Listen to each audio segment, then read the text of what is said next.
ولولا الحشد الشعبي لما أعاد إلى الجيش مرة أخرى زمام الأمور وقوتها.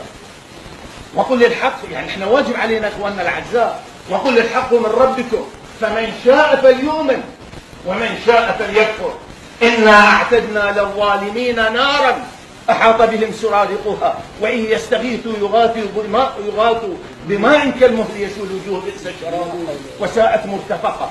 احنا رحنا زرنا ديالى، من حرر ديالى اخواننا الاعزاء؟ من حرر؟ هل رأيتم صلاح الدين كيف استقبلوا الحشد الشعبي بالهلاهل أم أن الطيب أعمى لا يرى؟ كيف أنهم استقبلوهم والفتيات يرقصون مع إخوانهم فرحا؟ أين الطيب كان؟ وأين مصر كانت؟ مصر ملتهية مع آل سعود قاتلهم الله أن يأفكون.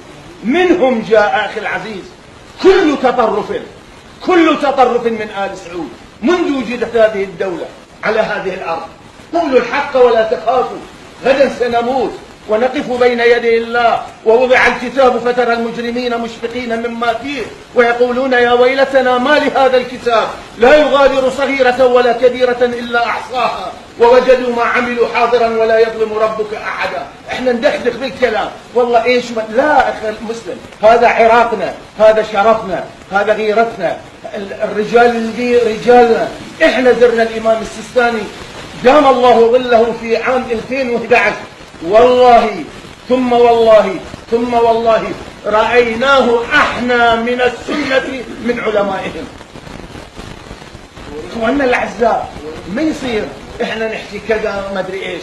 التقينا بالأخ الحاج هادي العامري واخذنا الحاج قاسم الى ديالى يا اخواننا الاعزاء، وديش الصور الباهرة الجميلة. لماذا عندما انكسرنا لم يتكلم الطيب ولم يكن له عقل ولم يكن له قلب يرى، وعندما بدأنا ننتصر أخذ الكلام عليه؟ هذا الذي نريد اخواننا. الحشد الشعبي الله قال فيهم إنهم فتية آمنوا بربهم وزدناهم هدى. ورسولنا صلى الله عليه وآله وسلم يقول ألا أخبركم بخياركم؟ قالوا بلى يا رسول الله. قال رجل أخذ برأس فرسه ولم يعد إما ميتا أو مقتولا. هؤلاء هم خرجوا. ما الذي يحصلون الحشد الشعبي حتى نحكي عليهم اخواننا العزاء؟ ضحوا بأنفسهم وضحوا بأموالهم وضحوا بأعمالهم ونحن نتكلم عليه. والله واجب علينا أن الذي يتكلم على الحشد الشعبي أن نقطع لسانه، وإلا لن تكون دولة. احنا عندما نقعد ونتفسفس لا، علينا أن نجلس ونقول الحق، فمن شاء اتبع ومن شاء ظل. احنا